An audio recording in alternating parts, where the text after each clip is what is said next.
Hello, everyone. Welcome to another horrific review. Doing this one slightly earlier tonight because, first of all, 9 p.m. on this channel, we have our usual Friday night horrific tale. Tonight is Portrait of a Nuclear Family by J.P. Burns, and he's coming on the show tomorrow for a horrific chat. So, like I said, subscribe to our YouTube channel. Keep an eye out for all that good stuff. We're busy. Secondly, I am bloody knackered today. I've been busy, so I'll be having an early one. So I didn't want to leave this to 10 o'clock because I'll just be sitting here in front of the camera going. And even worse, this movie is horrendous. So I want to get this review out of the way early and just end the pain. This is 2 hours and a bit of my life I am not getting back. And if you haven't seen by the title, we are talking about Mother Android. Bloody hell, where to even begin with this bland fest? I've come to the conclusion that although I thought she was amusing as Hit Girl in Kick-Ass, well, the first one, the second sequel was shit. Chloe Grace Moretz is a terrible actress. I think I mentioned this before in another stream, but I watched that daft one where she's in a World War II airplane, and God, that movie was an absolute shit show. And this one's no different. So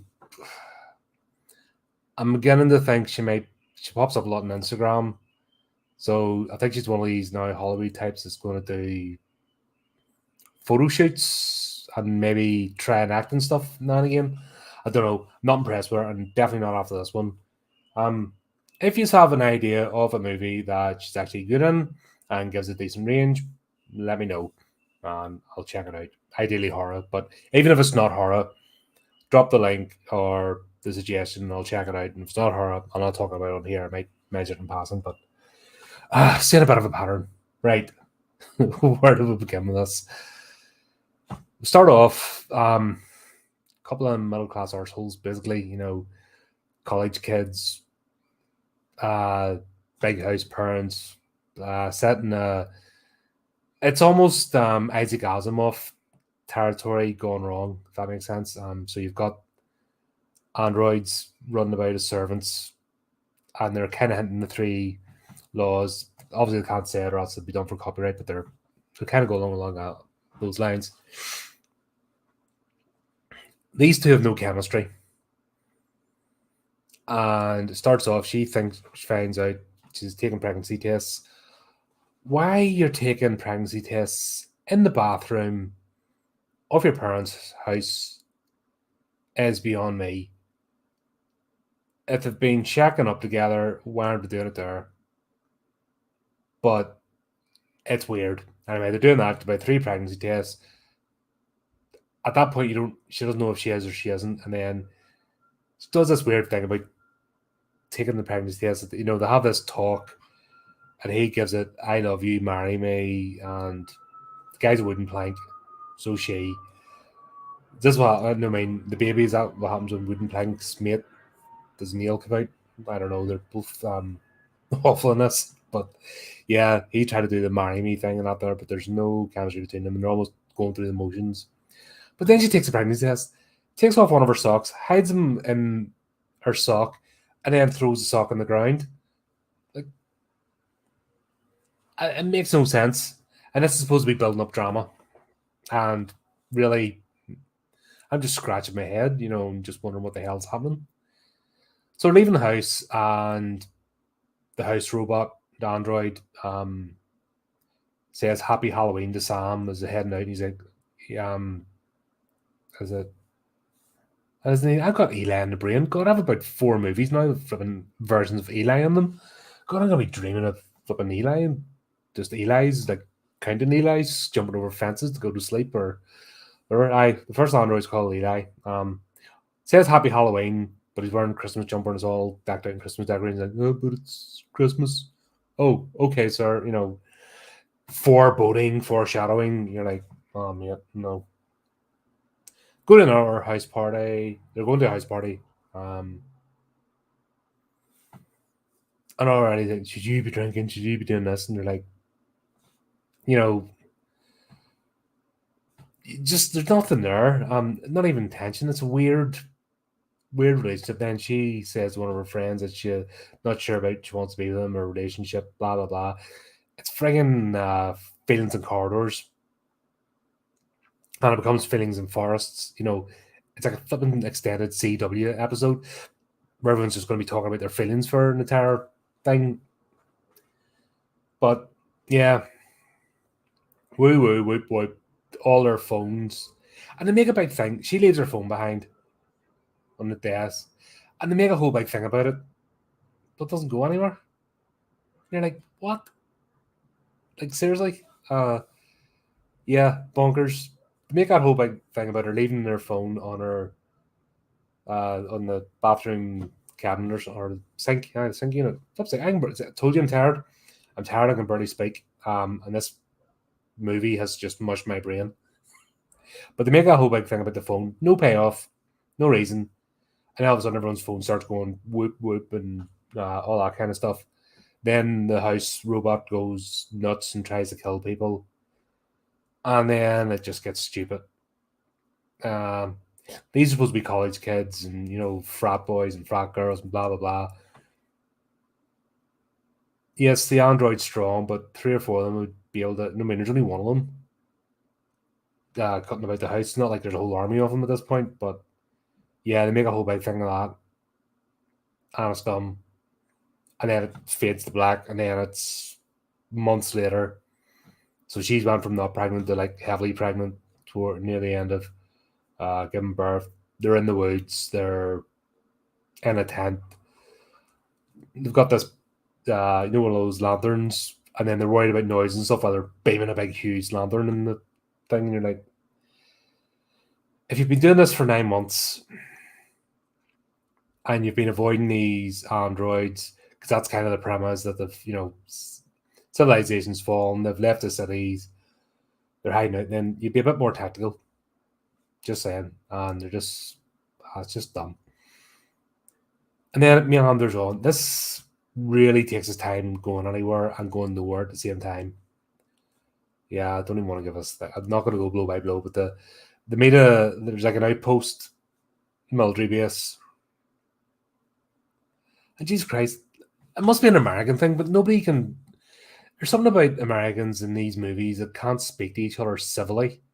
Like, not even a brief civil tone. Everything is always hyper aggressive, hyper in your face, stand still, stand against the wall, all that kind of shit. And it's really boring. But they go to this thing, they get checked out. They've got the thing where they're testing the blood because obviously make sure it's human and not android black stuff that comes out. Just very, even when I speak to each other, not even happy to meet survivors. They're brought in, and then in the space of 24 hours, they're kicked out again for getting into a fight. Sam goes and tries to speak to one of the guys. Can I get one of cigarettes? No. And then there's a combat indicator, right? If you go to, can I have a cigarette? And somebody's like, no, they're basically saying, fuck off. That's get away from me. But he starts still yapping at him, and then the military guy's going, well, you're a coward, you're on the way. I've got a family, don't we all? So he's basically getting ripped into for not joining in the fight, for trying to run. And then later on that night, they're having like a frat boy thing around a campfire. Now, this is supposed to be an active military base with an active threat. They're not in the rear lines. They're not behind. You know what I mean? There's only a bit of wire mesh separating them. It's not like they're in a fob where you can have that. And I don't know exactly. There's a difference between being in a FOB, out, and basically the enemy can jump on you anytime, and actually being in the fob, which actually layers upon layers of protection where you can light campfires and get on like an Egypt. So it's dumb. Sorry, meandered off there, getting the point, but he ends up going to this guy and getting into a fight because of some sort of proven territory, and they're branding themselves and doing silly shite. And then they cut to the scene. It turns out he beats this guy that's twice the size of him. Of course, can't show because it wouldn't be believable. You know what I mean? This guy's not really all that. especially against somebody who's actually aggressive and trained in this, like I said, middle class sort of softy. But this happens, then they get kicked out, and that's it. They meander on. Fuck, this is a slog. Seriously, it is a slog getting through this movie. Through the woods, more feelings in woods, because they've swapped corridors for woods. It's everyone. Everyone's talking about their. Two of them are talking about their feelings. Find a farmhouse, that becomes a thing. And it seems to be that they've got this thing in their head about getting to Chicago, because that's like the most heavily fortified place. Even though there's a ring of androids around, and they've been told multiple times the city's surrounded. You're not getting through. You get killed anyway. It's not worth even trying. They've had two opportunities now to, because farmhouse, shelter, water, food, you can survive.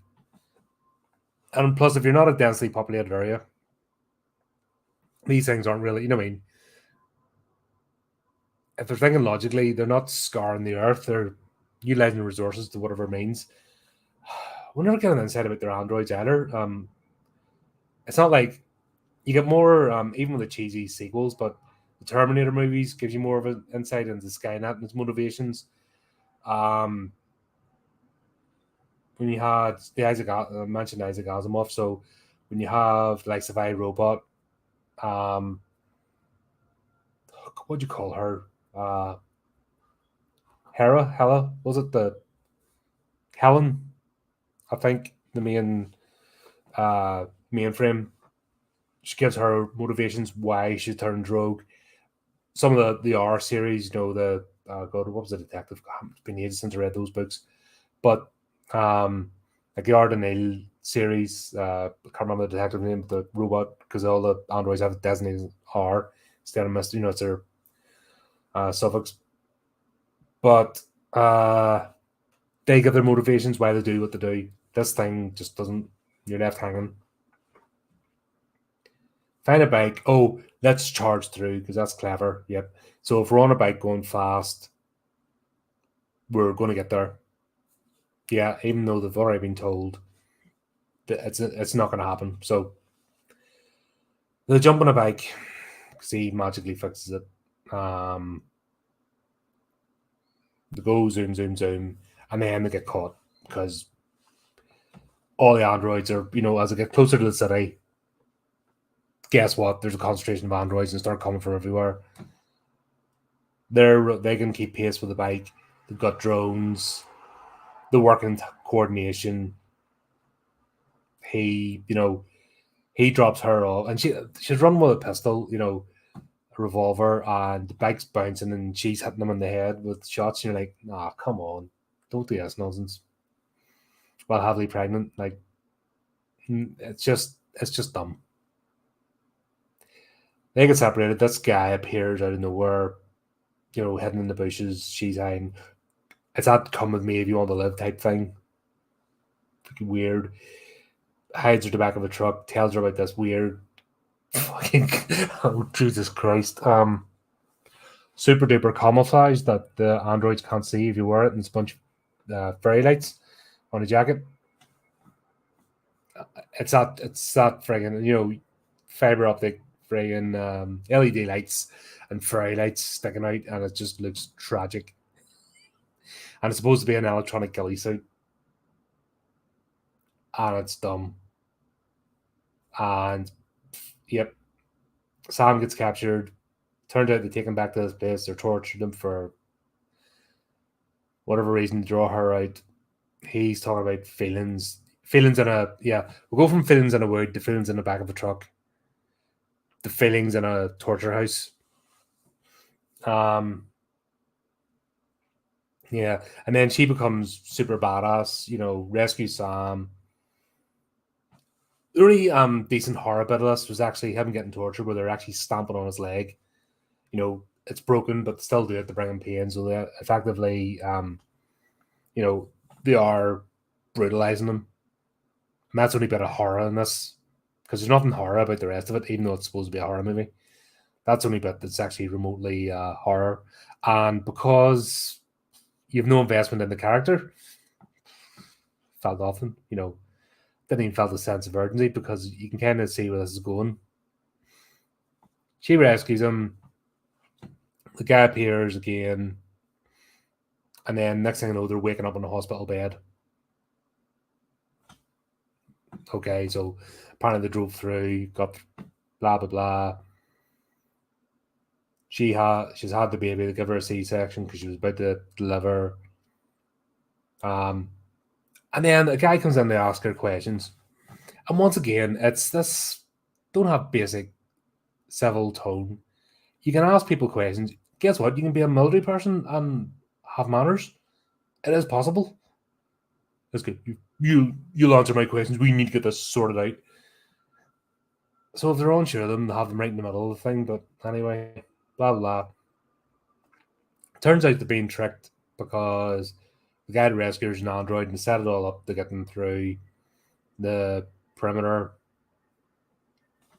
Boom. Attacks happen. They get through. She goes from she makes a bit of a once getting out of bed, but then she goes to Superwoman. Can run about the place, and even though she's in a wheelchair, she's getting about and all of a sudden develops super strength. It's dumb. We're nearly there. I'm not going to labor on this because it's doing my head in even talking about it.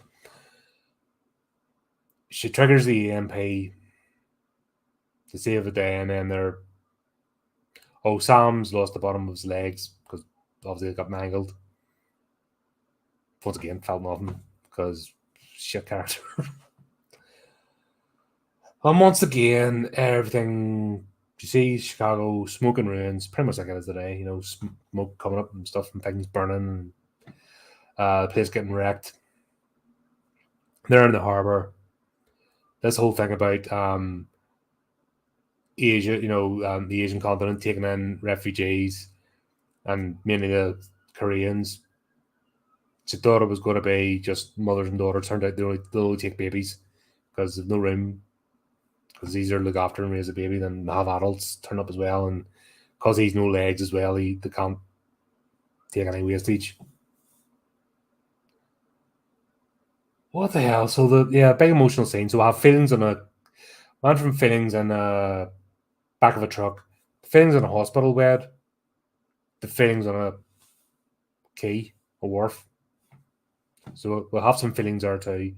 We have bye-bye to the baby. I hit pause at this point because my head was broken and there's still like 10 minutes to go. I'm like, are you pulling my chain? What the hell are they going to do for 10 minutes after this? My brain kind of went in self-defense mode as well because stuff happened for 10 minutes, but my brain's going, no more, please. Let's not have any more of this. God. Yeah, baby goes away on the boat. She does some more fillings. Does she leave Sam, or does he just die or something? I don't know, because one minute she's with Sam, next thing she's walking through the city, and then the military guys are going, this is going to somewhere. Are you okay with that? And then she has a flashback of brrr. So we now have fillings in the city and have this weird flashback. That's what must have been freaking 10 minutes. It was all about. I don't know. My brain's starting to shut down at this point. And then she's like, okay. And then she climbs the truck. So I don't know. I don't care what happened to Sam. Because, And then she gets in the back of the truck. And that's it. Goes to credits. And that was the movie. Yeah, I watched this. This is one of these ones I watched, so you don't have to. Absolutely horrendous. It's a snore fest. You're not invested in the characters. It's dumb. There's no chemistry between them, so you don't believe their relationship. And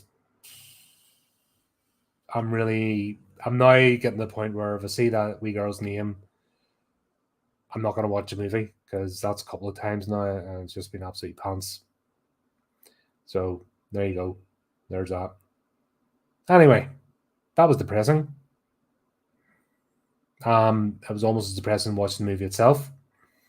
I just realized, yeah, even though Mattson Tomlin directed this, Matt Reeves produced it, so he was involved. Don't know if you heard one of the earlier live streams, but I wanted to go and see Uma, and end up they weren't showing it in the cinema, even though they'd advertised it. And ended up having to watch that Batman movie, and it was a snore fest, and it was one of them you just kind of slept through, and he directed it. So if this is Matt Reeves' sort of work, he's another one that if I see his name in anything, I'm going to be like, nah, not for me.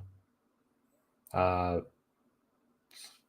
of explains why it was all dragged out and like flipping an hour and a half longer than it should have been. This should have been like a 20 minutes short. Even that. It was just that badly done. But there you go. I watched it so you didn't have to. There's my review. Hope you enjoyed it. If nothing else, just feel my pain because it was bad. And don't forget to check out our channel. Half an hour's time. Like I said, we've got our horrific tale dropping premiere. Join in the chat. All that good stuff. Make sure you give JP some love. Check out his channel, his page, and all that good stuff. And until next time, folks, keep it creepy, keep it horrific.